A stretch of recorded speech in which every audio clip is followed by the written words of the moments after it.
नमस्कार दोस्तों, मैं हूं अंश और इस वीडियो में हम लोग बात कर रहे हैं फाइल सिस्टम्स के बारे में जो जानना आपको ज़रूरी है, क्योंकि आप फाइल्स के साथ काम करोगे आपको पता होना चाहिए कौन सी फाइल कहाँ है, कौन सा एप्लीकेशन कहाँ से रन हो रहा है। और सिस्टम कॉन्फ़िगरेशन आपको चेंज करना है ना, आपको नेटवर्क कॉन्फ़िगरेशन चेंज करना है, default IP address, default ports, default DNS, ये सब कुछ चेंज करना है आपको सिस्टम में। आपको सिस्टम एडमिनिस्ट्रेटर की तरह काम करना है ना यहाँ पे।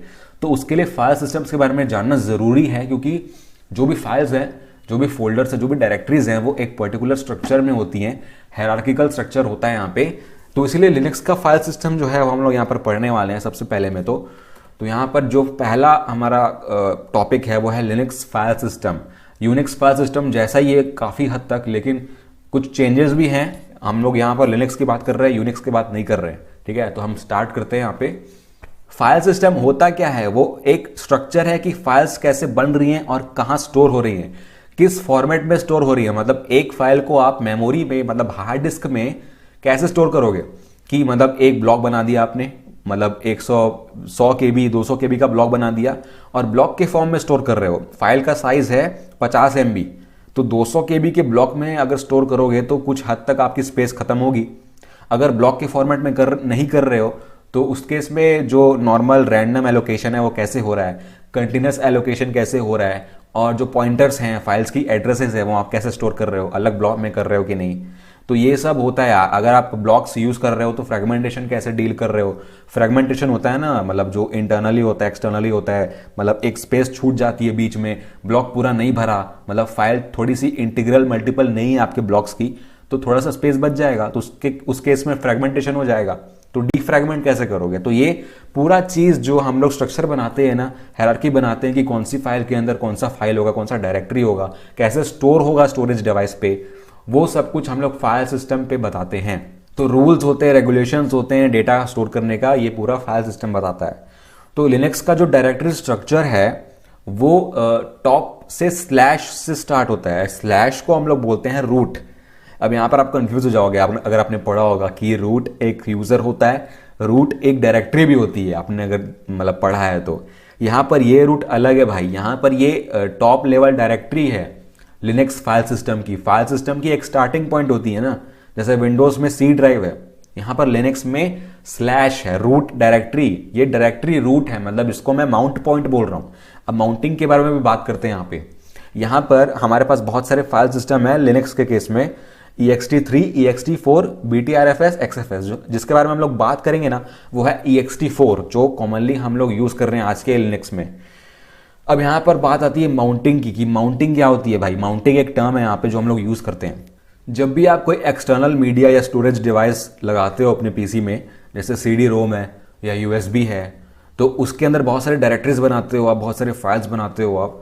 तो उस केस में जो भी हमको एक्सेस करना है हम लोग अपने पीसी से एक्सेस करते हैं। तो पीसी को पता कैसे चलता है कि ये कौन से फोल्डर में है, कौन सी डायरेक्टरी में है, कहाँ जाना है हमको।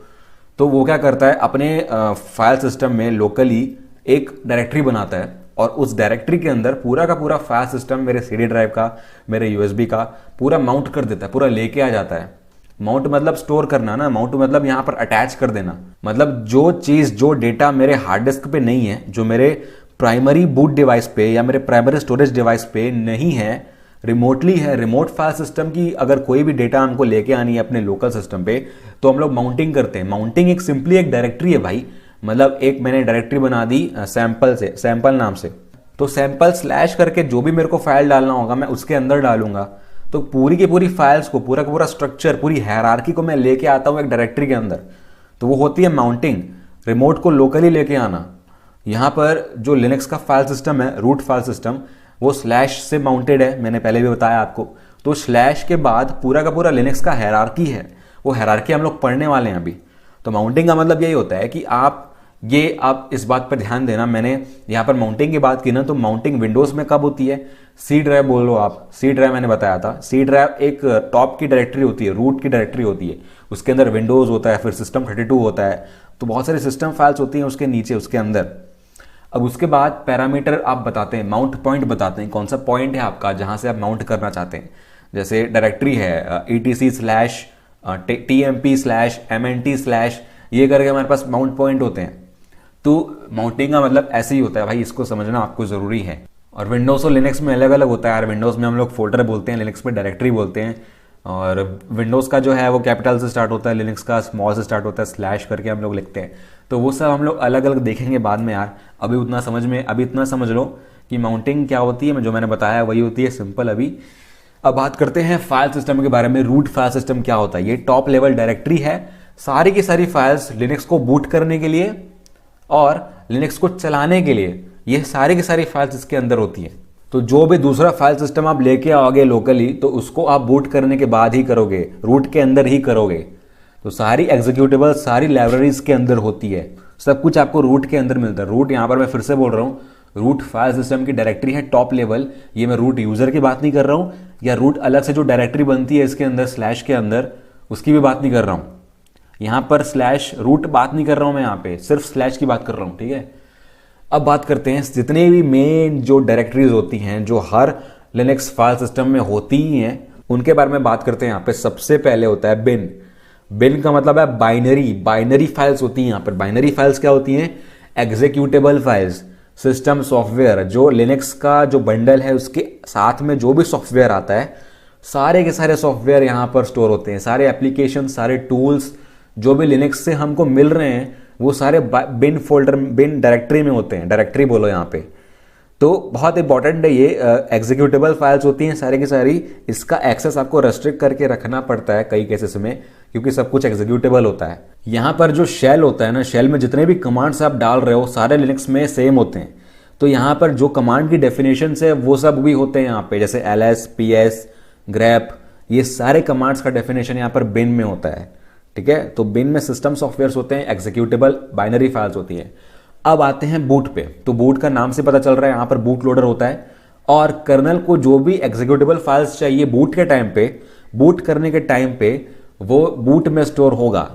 तो सिस्टम को बूट करने के लिए सारी फाइल्स आपको बूट में मिलेंगी, उसके साथ प्लीज छेड़छाड़ मत करना। अब तीसरा है डेव।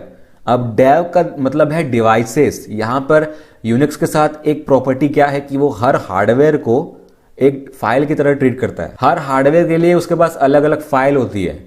तो यहां पर हार्डवेयर को भी वो फाइल बोल रहा है, इसलिए हर हार्डवेयर के लिए उसने फाइल्स बनाई हुई हैं और सारी की सारी फाइल्स डेव में होती है, जो भी आपने अटैच किया सिस्टम के साथ। जैसे आपका प्रिंटर हो जाता है, यहाँ पर आपका यूएसबी हो जाता है, आपका सीडी ड्राइव है, सब कुछ, सबके लिए फाइल्स है वहां पे।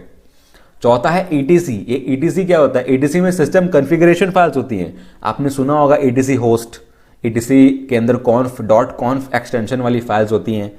तो ये ईटीसी के अंदर होती है। कॉन्फ़िगर करना है आपको, कुछ चेंज करना है, सिस्टम की प्रॉपर्टी चेंज करनी है, नेटवर्क का डीएनएस वगैरह जो लोकल डीएनएस होता है वो चेंज करना है, या सर्वर कॉन्फ़िगरेशन की डिफॉल्ट वैल्यूज, टाइम आउट्स, ये सब आप ईटीसी में डालते हो। अब नेक्स्ट है होम डायरेक्टरी। होम डायरेक्टरी में सारे के जो भी यूजर्स हैं उस सिस्टम पे, वो सारी के लिए अलग अलग सब डायरेक्टरी होती है होम के अंदर। तो आपकी जितनी भी फाइल्स हैं, आप अगर रूट यूजर नहीं है तो होम में आपके लिए एक अलग से सब डायरेक्टरी बन जाती है आपके यूजर के नाम से, और उसके अंदर आपकी सारी फाइल्स होगी जो भी आपने बनाई हुई है उस सिस्टम पे। तो होम के अंदर यूजर फाइल्स होती हैं यार। यहाँ पर मैंने रूट नहीं बोला है ना, रूट यूजर भी होता है यहाँ पे। और यहाँ पर यूनिक्स में एक खास बात यह है कि वहां पर उसको एक्सटेंशन से कोई मतलब नहीं है। एक्सटेंशन का सिर्फ वो यूज इसलिए करता है ताकि वो प्रोग्राम ढूंढ पाए जो इसको रन कर सके एक्सटेंशन से। लेकिन एक्सटेंशन अगर आप लगाते हैं तो फाइल में कुछ चेंज नहीं आता है। तो अगर आप बिना एक्सटेंशन के फाइल लिखोगे तो भी वो वैसे ही काम करेगी, एक्सटेंशन के साथ भी वैसे ही काम करेगी। अब लिब है लाइब्रेरी। ये शेयर्ड लाइब्रेरी फाइल्स होती हैं, जो बिन में जो भी स्टोर था ना सॉफ्टवेयर, वो सॉफ्टवेयर अगर कोई एक्सटर्नल लाइब्रेरी यूज कर रहा है, जैसे पाइथन में हम लोग यूज करते हैं इंपोर्ट करके, वो सारी फाइल्स यहाँ पर होती हैं लिब में। अब बूट के लिए भी जो लाइब्रेरी फाइल्स हैं वो भी इसी में होती हैं। नेक्स्ट है मीडिया।